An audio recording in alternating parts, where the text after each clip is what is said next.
સુરતમાં ઈદે મિલાદને લઈને સુરત શહેરમાં વિવિધ જગ્યાએ પોલીસ દ્વારા રિહર્સલ કરવામાં આવ્યું છે. ભાગળ 4 રસ્તાથી પોલીસે કર્યું પ્રસ્થાન.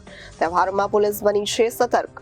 સુરતમાં ઈદે મિલાદને લઈને સુરત શહેરમાં વિવિધ જગ્યાએ પોલીસ દ્વારા રિહર્સલ કરવામાં આવ્યું છે. ભાગળ 4 રસ્તાથી પોલીસે કર્યું છે પ્રસ્થાન. તહેવારમાં પોલીસ સતર્ક બની છે. ચાંપતો બંદોબસ્ત પોલીસ દ્વારા કરવામાં આવ્યો છે.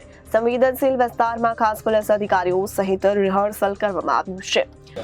સુરત શહેરમાં જે પ્રમાણે ઈદે મિલાદ નજીક આવી રહ્યો છે અને તેને લઈને પોલીસ પ્રશાસન પણ સાબદું છે. ત્યારે જે પ્રમાણેના દ્રશ્યો જોઈ શકે છે કે આ રીતના જે સુરતમાં અહીં જે પ્રમાણેનો પોલીસ દ્વારા જે ફોર્સ ખડી કરી દેવામાં આવે છે અને 15,000 જેટલા જે પોલીસ કર્મીઓ છે તેમને તૈનાત કરી દેવામાં આવે છે. અને જોઈ શકાય છે કે ઈદે મિલાદની જે પ્રકારની તૈયારી હતી અને તેને પહોંચી વળવા માટે જે પોલીસ દ્વારા જે પ્રમાણેનો જે માહોલ અને જે રીતનો અહીં ભાગા તળાવથી આ રીતે ત્યારે પેટ્રોલિંગ કરવામાં આવી રહ્યું છે. ત્યારે જે રીતના અધિકારી સાથે વાત કરીશું.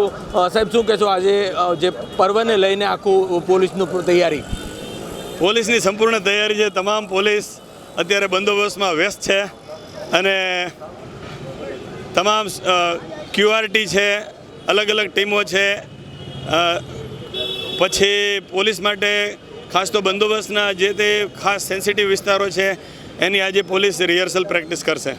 કેટલા પોલીસ કર્મીઓ મહિલા અને જેન્ટ્સ જોડાયા? કુલ પોલીસ તો કંટ્રોલે ફાળવણી કરી હતી. લગભગ 15,000 જેટલી ટોટલ પોલીસ છે, પોલીસ અને પેરામિલિટરી સિક્યુરિટી થઈને. પણ હાલ પૂરતી અત્યારે અમે રિહર્સલ પ્રેક્ટિસ આ મધ્ય વિસ્તારોમાં અમે કરી રહ્યા છીએ.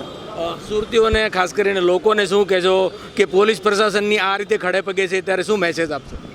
પોલીસ પ્રશાસન તરફથી ખાસ તો જનતાને જણાવવાનું કે શાંતિથી પરિવારની ઉમંગથી ઉજવણી કરીએ અને બહુ સારી રીતે ઉજવણી થાય એવી અપેક્ષા રાખી છીએ.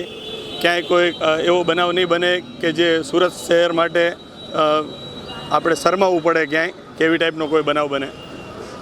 બિલકુલ. તો પોલીસ પ્રશાસન પણ જે રીતની તૈયારી કરે છે ને ખાસ કરીને લોકોને પણ અપીલ કરાય છે કે જે પ્રમાણેનો ઈદે મિલાદનો પર્વ છે તે શાંતિપૂર્ણ માહોલમાં જળવાય અને શાંતિનો માહોલ અને જે રીતની શાંતિ સ્થાપે તેના માટે ત્યારે પોલીસ કોઈ અનિચ્છનીય બનાવ ન બને તેના માટે પેટ્રોલિંગ કરી રહી છે અને સતત ખડે પગે તેના છે. ત્યારે લોકોને પણ અપીલ છે કે આ તમામ હિન્દુ મુસ્લિમોનો જે તહેવાર હોય છે તેમાં સાથ સહકાર આપી અને પોલીસને પણ કશે ઘર્ષણ ન થાય તે રીતની તકેદારી રાખવાની અપીલ પણ કરવામાં આવી છે. સહયોગી હિતેશ સાથે અરવિંદ રાઠોડ, જનાદેશ ન્યૂઝ, સુરત.